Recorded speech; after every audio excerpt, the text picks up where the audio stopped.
আজকে আমার লাইভ করার মূল উদ্দেশ্য হচ্ছে সেনাবাহিনী সদর দপ্তরের কিছু সমস্যা নিয়ে কথা বলা। একটা জিনিস হচ্ছে সেনাবাহিনীর আমরা সবাই জানি যে এখন যারা হায়ারার্কি আছেন মিলিটারি ম্যাক্সিমামই ছিলেন হচ্ছে আওয়ামী দোসর। সো আওয়ামী দোসর যারা ছিলেন, তারা জেনারেল যারা ছিলেন, তারা অলরেডি আইডেন্টিফাইড। কিছু কিছু লোককে অকার্যকর করা হয়েছে। কিছু কিছু লোকজন আপা কানেকশন থেকে শুরু করে এখন এই 2024 এর যে চেতনার লাইনে চলে আসছে অনেকেই। অনেক জেনারেল আছেন যারা ওই 3, 4, 5 তারিখের মধ্যেই তারা ছাত্রদের পক্ষে অবস্থান নিয়েছেন। আমরা সবাই জানি লেফটেন্যান্ট জেনারেল, এখন যে লেফটেন্যান্ট জেনারেল মাইনুর হয়েছেন, তখন মেজর জেনারেল ছিলেন চিটাগাঙে, তারা সরকারের পক্ষে ছাত্রদের পক্ষে অবস্থান নিয়েছিলেন। কিন্তু সবচেয়ে আনআইডেন্টিফাইড এবং ডেঞ্জারাস এলিমেন্টটা হচ্ছে middle ranking, higher middle ranking, brigadier to colonel. এরা এক পার্টি ছিল হচ্ছে পুরা শেখ হাসিনার রেজিমের পক্ষে, আর এরা এখন ওয়েটিং আছে, নেক্সট জেনারেল হওয়ার লাইনে আছে। সেনাবাহিনী সম্পর্কে ভারতের বহুল প্রচারিত গণমাধ্যম আনন্দবাজার একটি ভয়ঙ্কর প্রতিবেদন করেছে। আসসালামু আলাইকুম ওয়া রাহমাতুল্লাহি ওয়া বারাকাতুহু। যারা এই মুহূর্তে ভিডিও দেখছেন তাদেরকে অনুরোধ করব দয়া করে পুরো ভিডিও সম্পূর্ণ দেখবেন। সম্মানিত বন্ধুগণ, দর্শক শ্রোতা মণ্ডলী, কঠিনভাবে ফেঁসে যাচ্ছে সেনাপ্রধান ওয়াকারুজ্জামান। হ্যাঁ, ঠিকই শুনেছেন, এবারে কঠিনভাবে ফেঁসে যাচ্ছে, ফাঁসতে চলেছে সেনাপ্রধান ওয়াকারুজ্জামান। সেনাপ্রধানকে নিয়ে গুরুত্বপূর্ণ তথ্য প্রকাশ করেছে সাবেক লেফটেন্যান্ট জেনারেল মুস্তাফিজুর রহমান। প্রিয় দর্শক শ্রোতা মণ্ডলী, ব্রিগেডিয়ার জেনারেল মুস্তাফিজুর রহমান তিনি এই বিষয়টি স্পষ্ট করেছে যে দেশের বর্তমান যেই অরাজকতা পরিস্থিতি তৈরি হয়েছে, এগুলোর পেছনে সেনাপ্রধানের বড় একটা ভূমিকা রয়েছে এবং সেনাপ্রধান চাচ্ছে সামরিক শাসন কায়েম করতে বাংলাদেশে। প্রিয় দর্শক শ্রোতা মণ্ডলী, আপনারা কি বলবেন? আপনারা জানাবেন, সেনাপ্রধান কি সত্যিকার অর্থে সামরিক শাসন চাচ্ছে? আপনারা কি মনে করছেন? চলুন কথা না পারি আমরা দেখে আসি সাবেক সেনা কর্মকর্তা general brigadier general Mustafizur Rahman তিনি কি বার্তা দিল ওয়াকারুজ্জামানকে নিয়ে, সেনাপ্রধান ওয়াকারুজ্জামানকে নিয়ে গোয়েন্দা তথ্য কি বলছে, আমরা সেটা দেখে আসি, তারপরে কথা বলি। আজকে আমার লাইভ করার মূল উদ্দেশ্য হচ্ছে সেনাবাহিনী সদর দপ্তরের কিছু সমস্যা নিয়ে কথা বলা। একটা জিনিস হচ্ছে সেনাবাহিনীর আমরা সবাই জানি যে এখন যারা হায়ারার্কি আছেন মিলিটারি ম্যাক্সিমামই ছিলেন হচ্ছে আওয়ামী দোসর। সো আওয়ামী দোসর যারা ছিলেন, তারা জেনারেল যারা ছিলেন, তারা অলরেডি আইডেন্টিফাইড। কিছু কিছু লোককে অকার্যকর করা হয়েছে। কিছু কিছু লোকজন আপা কানেকশন থেকে শুরু করে এখন এই 2024 এর যে চেতনার লাইনে চলে আসছে অনেকেই। অনেক জেনারেল আছেন যারা 3, 4, 5 তারিখের মধ্যেই তারা ছাত্রদের পক্ষে অবস্থান নিয়েছেন। আমরা সবাই জানি লেফটেন্যান্ট জেনারেল, এখন যে লেফটেন্যান্ট জেনারেল মাইনুর হয়েছেন, তখন মেজর জেনারেল ছিলেন চিটাগাঙে, তারা সরকারের পক্ষে ছাত্রদের পক্ষে অবস্থান নিয়েছিলেন। কিন্তু সবচেয়ে আনআইডেন্টিফাইড এবং ডেঞ্জারাস এলিমেন্টটা হচ্ছে middle ranking, higher middle ranking, brigadier to colonel. এরা এক পার্টি ছিল হচ্ছে পুরা শেখ হাসিনার রেজিমের পক্ষে, আর এরা এখন ওয়েটিং আছে, নেক্সট জেনারেল হওয়ার লাইনে আছে। এই সময়টা তাদের জন্য মানে ডিসিশন মেকিং প্রসেসের মধ্যে সবচেয়ে ক্রাইসিস টাইমে, যারা তারা কোন দিকে যাবে। বাট সবচেয়ে অ্যালার্মিং হচ্ছে, এবং এই পার্টিটাকে আইডেন্টিফাই করাও কিন্তু খুব সোজা। আপনি দেখবেন যে যারা ঢাকাতে, মানে সেনাবাহিনী, আমাদের সেনাবাহিনী অনেক বড়। সো আপনি যদি জাস্টিস করেন সব অফিসার প্রতি, সবার কিন্তু চাকরি জীবনে অ্যাটলিস্ট 3 বছর সেনাবাহিনী ঢাকাতে চাকরি করার কথা, তাই না? আমার 28 বছর চাকরিতে আমি ঢাকায় চাকরি করছি মাত্র 1 বছর। হ্যাঁ, কারণ হচ্ছে আমি তো মানে কাউকে রিকোয়েস্ট ম্যানিপুলেশনের মধ্যে নাই। সো আপনি যদি ম্যানিপুলেশন না মধ্যে থাকেন তাহলে থাকবেন। বাট এখানে সত্যি হচ্ছে এই পার্টিটা হচ্ছে যাদের চাকরি গত 15 বছরে 7 থেকে 8 বছরের বেশি ঢাকাতে, তারা ইজিলি আইডেন্টিফাইড, তারা হচ্ছে সেই আওয়ামী সুবিধাভোগী। এর মধ্যে যেটা আছে হচ্ছে সেনাবাহিনীর বিভিন্ন appointment, director military operations army হেডকোয়ার্টারে, ডাইরেক্টর মিলিটারি ইন্টেলিজেন্স, বিভিন্ন ডাইরেক্টর যে কর্নেল স্টাফ ইম্পর্টেন্ট যেগুলো আছে, এমএস ব্রাঞ্চ ভেরি ইম্পর্টেন্ট যারা পোস্টিং করে সেনাবাহিনীতে। তারপর আছে ডিজিএফআই এর ডাইরেক্টর গুলা। এর মধ্যে যারা গত 15 বছরে 7 থেকে 8 বছর চাকরি করেছে, তারা কিন্তু আওয়ামী দোসর। আমি প্রথমে আসবো হচ্ছে DMI, brigadier general Selim Azad, 34 long কোর্সের অফিসার।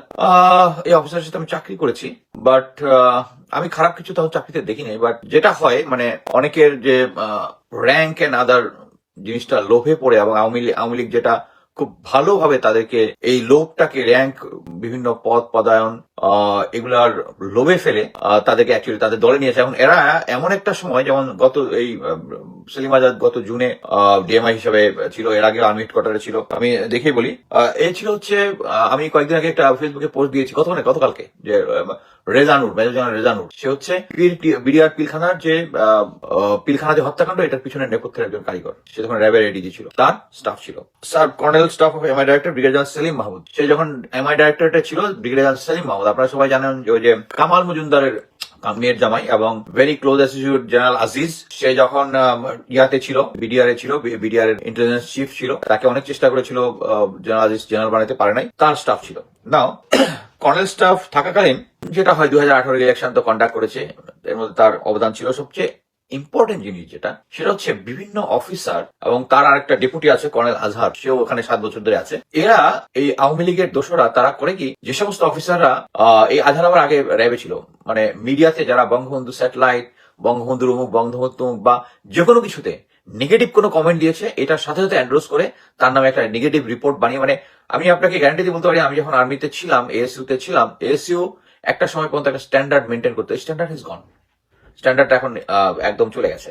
সো এরা করতো কি, মিথ্যা ইনফরমেশন দিয়ে যারা এই সরকারের, হ্যাঁ আপনারা সবাই জানেন যে সরকার যে সমস্ত অন্যায় দেখলেনি তো মানে সার্ভিং অফিসারদের প্রতি গুমটুম করার ইতিহাস আছে, সো সবাই ভয়ে থাকতো। এই অফিসারদের নামে নেগেটিভ ইনফরমেশন ইয়া করে দিত, তার ডোসিয়ার মধ্যে ঢুকে দিত, যাতে ফিউচার তার প্রমোশন না হয়, কোনো কিছু না হয়। এখন দেখেন যে গত এই 15 বছর রেঞ্জে যে সমস্ত মিলিটারি অফিসাররা অন্যায়ভাবে যাদের চাকরি গেছে, স্যাক্ট হয়েছে, ফোর্স রিটায়ার্ড হয়েছে, এরা আপনারা সবাই জানেন যে প্রায় 300+ অফিসার অ্যাপ্লাই করেছে। সেনাবাহিনীর যে নিয়ম নীতি অনুযায়ী এটা নেতৃত্ব দিচ্ছেন ব্রিগেডিয়ার হাসান নাসির স্যার, আমরা সবাই তাকে চিনি, সর্বশ্রদ্ধেয়। উনি নিজে কিন্তু ওই ইয়ার মধ্যে, যেহেতু উনি নিজে রিটায়ার করেছেন, উনি কিন্তু দেয় নাই। আমাকে অ্যাকচুয়ালি বলেছিল যে আমি ভিকটিম, আমি বললাম না আমি ভিকটিম না, আমি ভলেন্টিয়ার রিটায়ার করেছি, কারণ প্রমোশনে ভিকটিম। আমি বললাম যে বাংলাদেশ আর্মির যে স্ট্যান্ডার্ড যেটা, সে অনুযায়ী পূর্বে যেটা ছিল, এখন তো লাল্লু পাঞ্জিরাও ব্রিগেডের র্যাঙ্ক নিয়ে ঘুরতেছে, যে আমি লেফটেন্যান্ট কর্নেল, আলহামদুলিল্লাহ আমার কোনো এখানে ইয়া নাই। বাট এই যে এই যারা ভিকটিম, এদের অ্যাপ্লিকেশন যখন গিয়েছে মিলিটারি কোরের মাধ্যমে দিতে হয়, এটা সেন্ট্রাল অফিসার্স রেকর্ডের মাধ্যমে তারা যায়, এবং এটা যায় ভেটিং এর জন্য এমআই ডাইরেক্টরের বাড়িতে। এই সেলিম আজাদ তার গং, এই যত অফিসারদের আছে, এরা তো আওয়ামী আমলের, এবং এরা হচ্ছে আওয়ামী আমলের সেই আওয়ামী রেসপন্সার, এবং এদের সব নাকচ করে দিয়েছে, এবং এটা এমন স্লো, এবং এটা নিয়ে কোনো ফিডব্যাক ওই অফিসাররা পাচ্ছে না, এবং এটা নাটের রুল হচ্ছে সেলিম আজাদ। আচ্ছা, এখন যেটা করতেছে সেটা হচ্ছে বিভিন্ন জায়গায় সে তার যেহেতু জেনারেল ওয়াকারের সাথে নাকি সে নাম্বার অফ জায়গায় চাকরি করেছে, সে এখন ওভারস্টেমিং করে বিভিন্ন যে মন্ত্রণালয় বলতেছে, আর্মির যে ডাইরেক্টরেট আছে, ওখানে সে ইনফ্লুয়েন্স করতেছে, এবং he become a monster, he need to be change. Next আসে হচ্ছে তার কর্নেল স্টাফ, কর্নেল আজহার। সে আচ্ছা, সে কত বছর ছিল এটা তো দেখতে হবে। গত 15 বছরের মধ্যে সেলিম আজাদ 10 বছর ছিল ঢাকাতে, বিভিন্ন জায়গাতে 10 বছর। So he's a confirm Awami League sponsor. Next হচ্ছে কর্নেল স্টাফ আজহার, সে ছিল 14 বছরের, গত 17 বছরের মধ্যে সে 14 বছর ছিল ঢাকায়, চিন্তা করে দেখেন। আচ্ছা, সে ছিল র্যাব ইন্টেলিজেন্স এবং র্যাবে সে ব্রিগেডিয়ার মেজর জেনারেল জিয়াউল হাসানের আন্ডারে ছিল, এবং ও সময় আমলে পিপিএম পিপিজি এই যত কিছু আছে সবকিছু পেতে হচ্ছে যারা তার কথা অনুযায়ী টার্গেট প্র্যাকটিস করতে পারতো, মানে হচ্ছে গুম খুন করতে পারতো। Hand he is a master of it, এবং সে ওখান থেকে এসছে এনফোর্স ডিপার্টমেন্টের সাথে যে জড়িত আছে সে, এবং সে হচ্ছে যত ধরনের ফলস ইনফরমেশন, যেটা আগে বলতেছিলাম, সেই ইনফরমেশন গুলো কালেক্ট করতো আর সেলিম আজাদকে দিয়ে ওদের ফাইলের ভিতরে জিনিসটা ঢুকাতো। এই অফিসার ছিল 2 বার ছিল G2 MI, তারপরে G1 ছিল MI 2 বার, তারপরে সে লেফটেন্যান্ট ফুল কর্নেল হয়ে ওখানে কর্নেল স্টাফ হয়েছে, মানে তাকে সরানো যাবেই না, সে হচ্ছে ঢাকায় থাকতে হবে। আর এখানে অনেক ভালো ভালো অফিসার দেখবেন, যদি যারা মানে কোথাও ইনফ্লুয়েন্স করে না, তাদের এরকম দেখবেন ঢাকাতে চাকরি নাই। আমি কয়েকবার মানে বাচ্চারা যখন একটু বড় হচ্ছিল, আমি কয়েকবার ঢাকা ইয়ার জন্য বলেছিলাম, যেহেতু করি নাই, আমার রিকোয়েস্ট কখনো রাখে নাই। এটা একটা আর কি আর বলবো। আচ্ছা,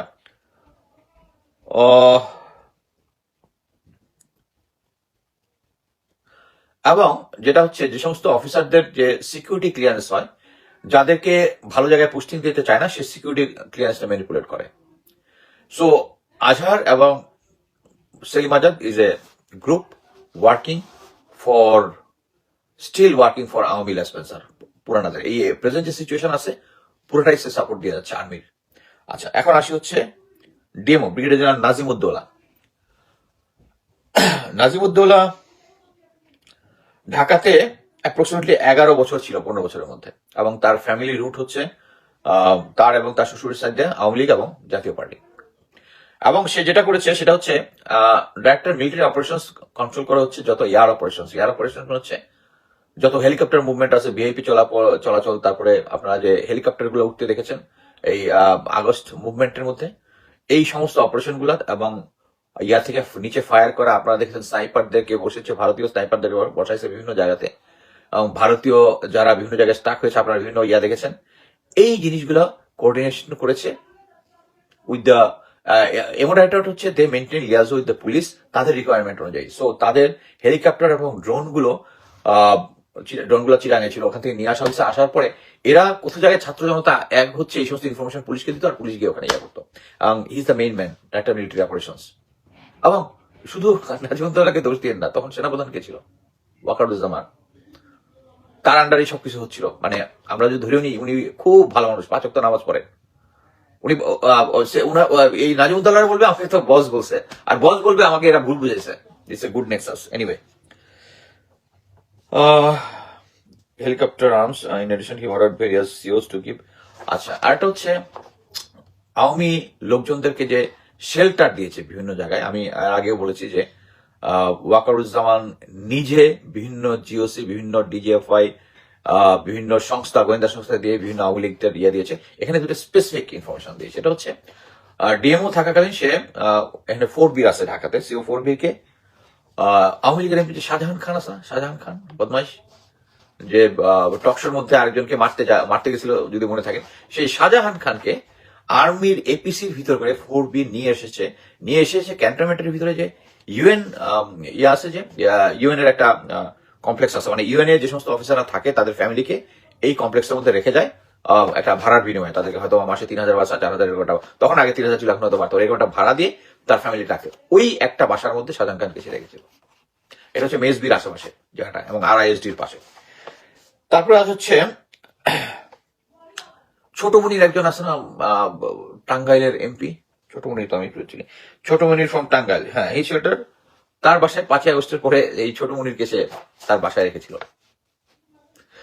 ও একটা বলি, শাহজাহান খানকে যে অ্যারেস্ট হয়েছে, যে শাহজাহান খান ইজ অ্যারেস্টেড ফ্রম ইউএন, পরবর্তীতে তাকে শোন অ্যারেস্ট দেখানো হয়েছে অন্য জায়গায়, এবং এটা নিয়ে অ্যাকচুয়ালি একটা কোর্ট ইনকোয়ারি হয়েছে আর্মির ভিতরে। বাট এটার মধ্যে ওটা 4B ওটা দিয়েছে, কিন্তু ডিএমও আসে নাই ওটার মধ্যে। সে যখন কমান্ডেন্ট এএসইউ ছিল, সে এই ছোট মনিরকে এএসইউ হেডকোয়ার্টার নিয়ে গেছিল, আর্মি হেডকোয়ার্টার একজন রাজনৈতিক লোককে, ঠিক করে নেই।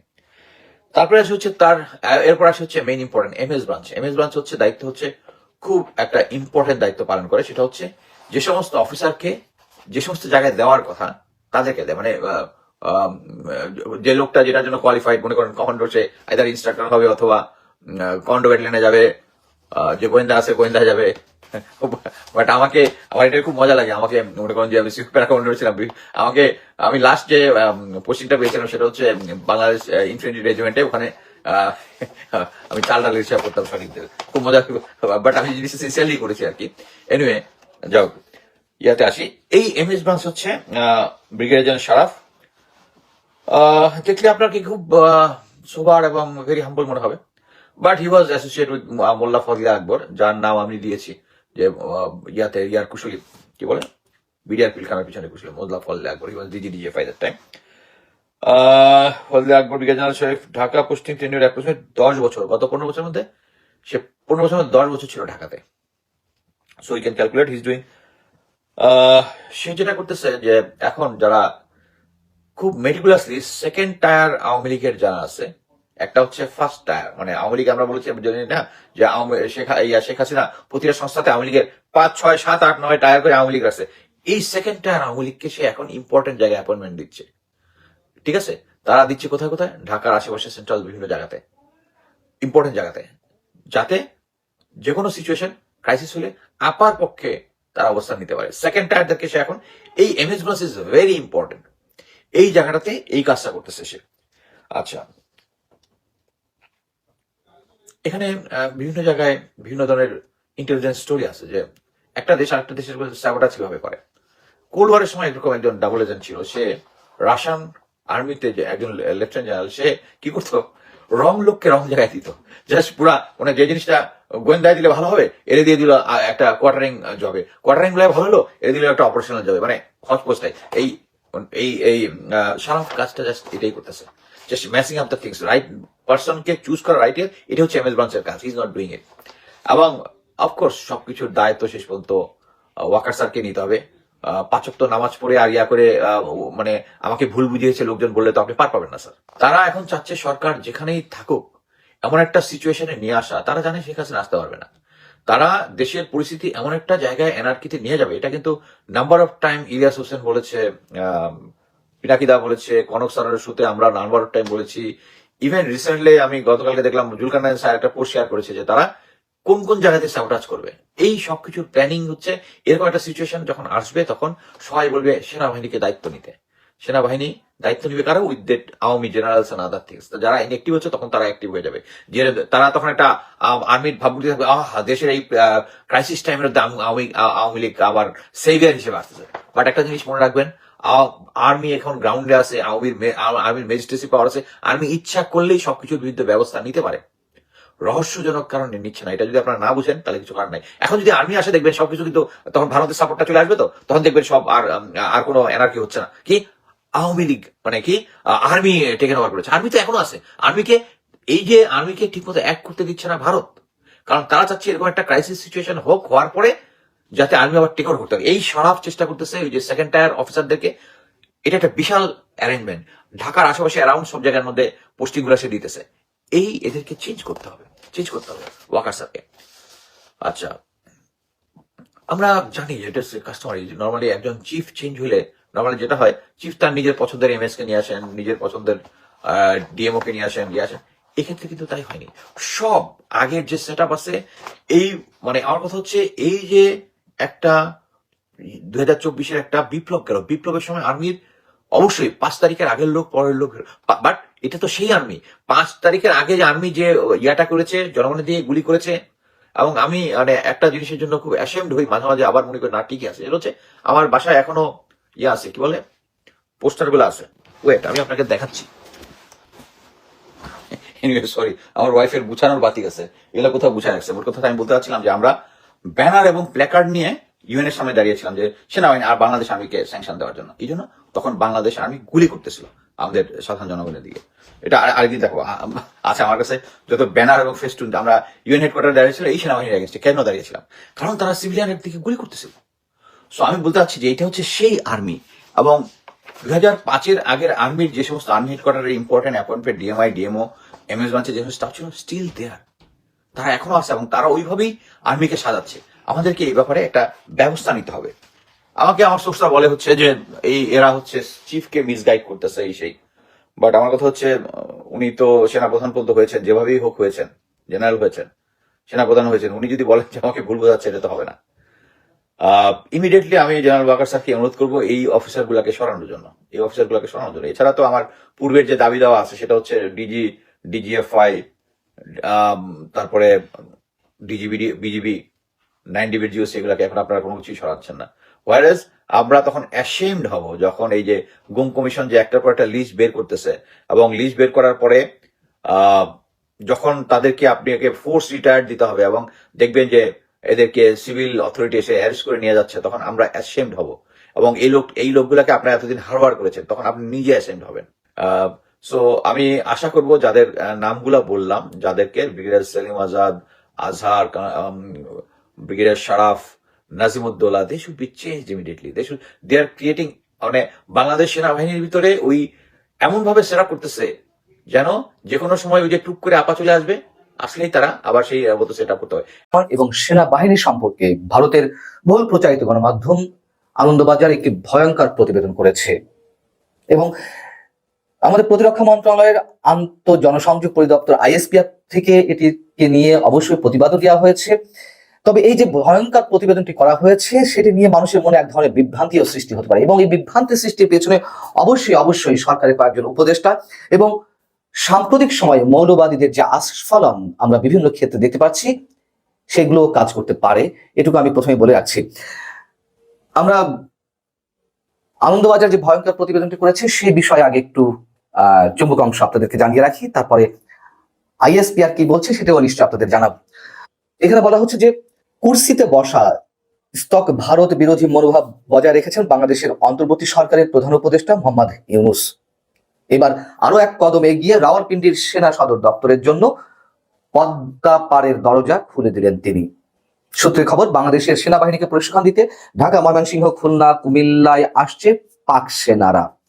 ফলে প্রায় 53 বছর পর ফের রাওয়ালপিন্ডির সেনা অফিসারদের পা পড়বে পদ্মা পাড়ে।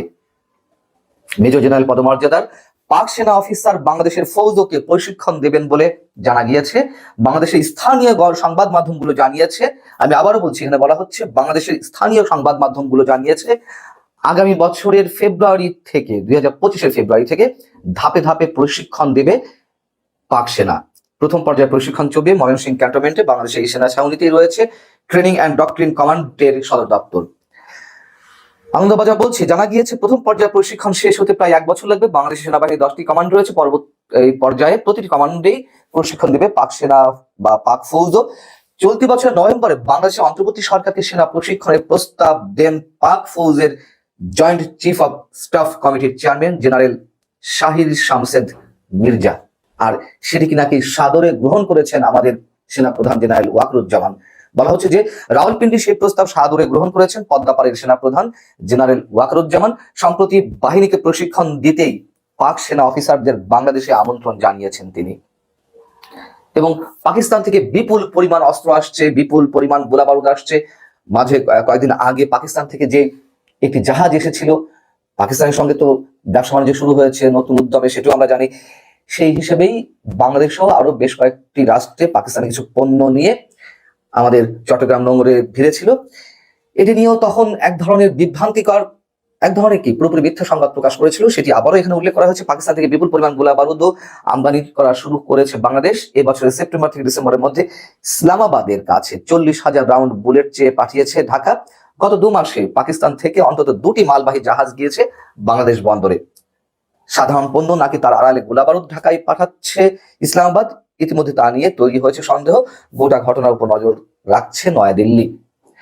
সেই জাহাজে কি এসেছিল, চট্টগ্রাম বন্দর কর্তৃপক্ষ থেকেও স্টেটমেন্ট দেওয়া হয়েছে, বিভিন্ন গণমাধ্যমে তা প্রকাশ পেয়েছে। কিন্তু কোথায় এত গোলাবারুদ? এবং এখনো পর্যন্ত আমরা নানান ধরনের গুঞ্জন শুনতে পাচ্ছি, সিসমিক এক্সপ্লোসিভ নাকি পাকিস্তান থেকে আসছে, যেগুলো কম্বোডিয়ার তৈরি, ইত্যাদি ইত্যাদি নানান ধরনের গুজব। আমরা এগুলো গুজবই এখনো পর্যন্ত বলতে চাই। এবং ভয়ঙ্কর সব এক্সপ্লোসিভ বাংলাদেশে নাকি আসছে।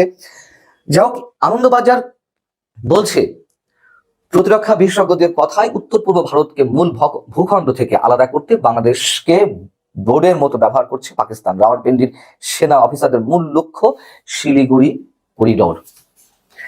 এবং শেষ পর্যায়ে এসে এখানে যে কথা বলা হচ্ছে যে যেহেতু শিলিগুড়িকে আলাদা করতে চায়, ভারতের যে 7 সিস্টার্স রাজ্যগুলো জলপাইগুড়ি, আসাম, ত্রিপুরা, মণিপুর, মিজোরাম, যে 7টি অঙ্গরাজ্য রয়েছে সেইগুলোকে আলাদা করতে চায় ভারতের মূল ভূখণ্ড থেকে। এটি আইএসপিআর এর চক্রান্ত।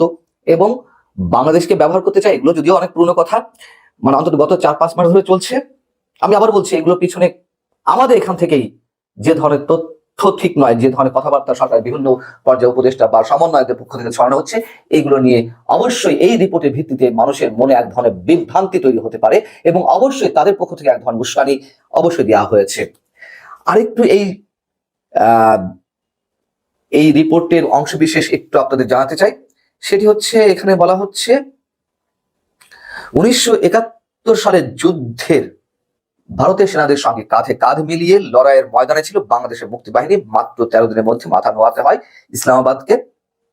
মানে কি হলো? আমরা জানি ভারত আমাদেরকে সাহায্য করেছে 71-এ, আমাদের মুক্তিযোদ্ধাদের সঙ্গে তারা কাঁধে কাঁধে মিলিয়ে যুদ্ধ করেছে, এটা সত্য। কিন্তু কিভাবে ন্যারেটিভ চেঞ্জ করে দেওয়া হচ্ছে যে ভারতের সেনাদের সঙ্গে বাংলাদেশের মুক্তিযোদ্ধারা কাঁধে কাঁধ মিলিয়ে যুদ্ধ করেছে।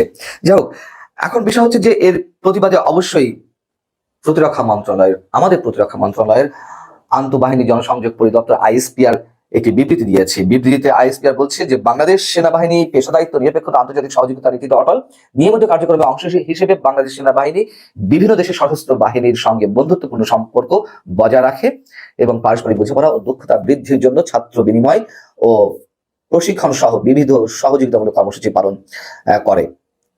এখানে বলা হচ্ছে যে পাকিস্তান সেনাবাহিনীর কোনো প্রশিক্ষক দল বা প্রতিনিধি দলের বাংলাদেশের কোনো সেনানিবাসে প্রশিক্ষণের জন্য আসার কোনো পরিকল্পনা নেই। এই দাবি ভিত্তিহীন এবং বাস্তবতার সঙ্গে সামঞ্জস্যপূর্ণ নয়। এখন আমি শুরুতে যে কথাগুলো বলছিলাম যে এই রিপোর্ট অবশ্যই ব্যাপক অংশের মানুষের মধ্যে বিভ্রান্তি সৃষ্টি করবে। আইএসপিআর থেকে যদিও বিবৃতি দেওয়া হয়েছে, প্রতিবাদ লিপি দেওয়া হয়েছে, তারপরে কেন বিভ্রান্তি সৃষ্টি করবে সেটি হচ্ছে যে এতে উস্কানি দিল কারা? অবশ্যই ভারত অনেক আগে থেকে আমাদেরকে নানান ধরনের উস্কানি দেওয়ার চেষ্টা করছে, একটু দাঙ্গা সৃষ্টি করার জন্য এবং অস্থিরতা সৃষ্টির জন্য।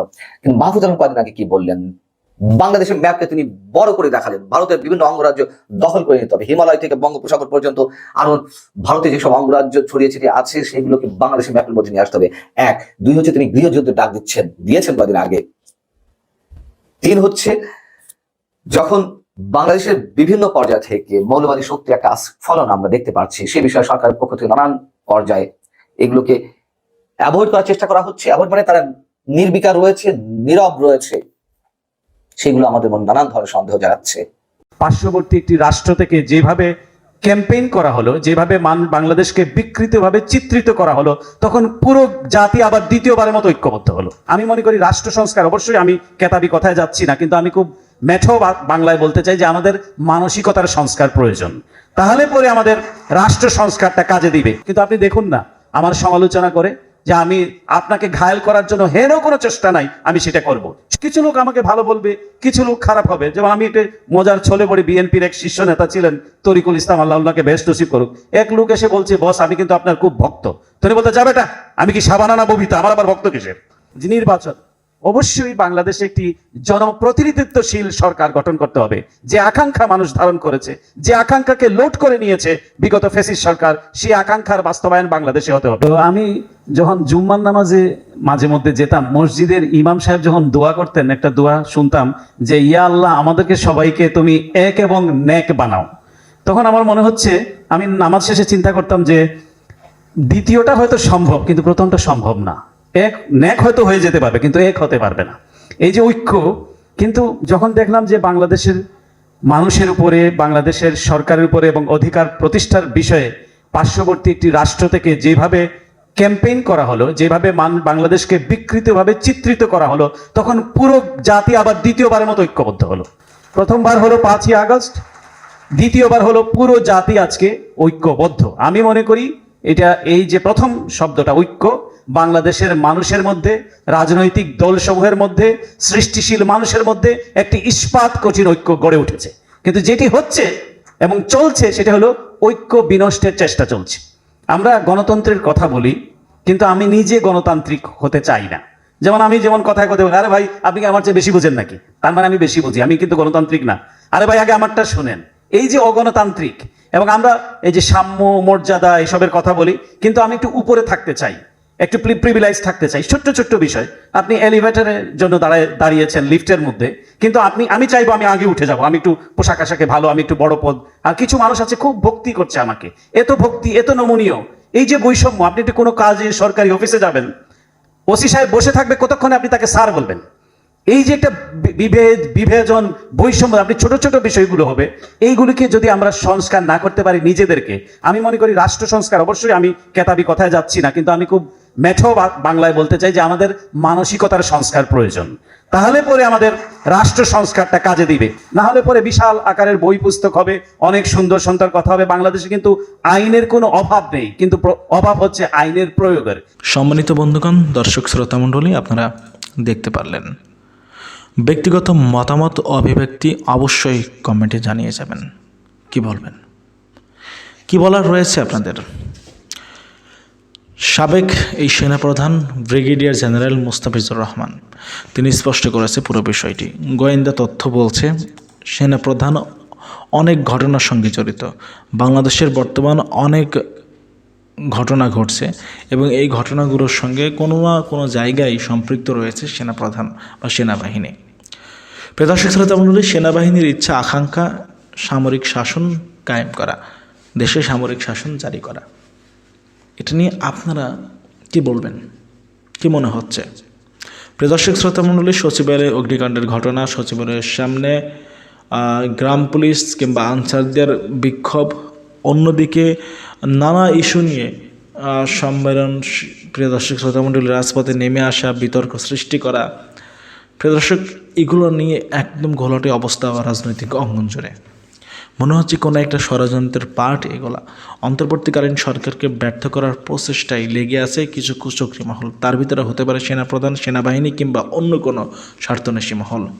আপনাদের কি মনে হচ্ছে জানাবেন কমেন্টে, কমেন্ট করে আপনারা। আল্লাহ হাফেজ।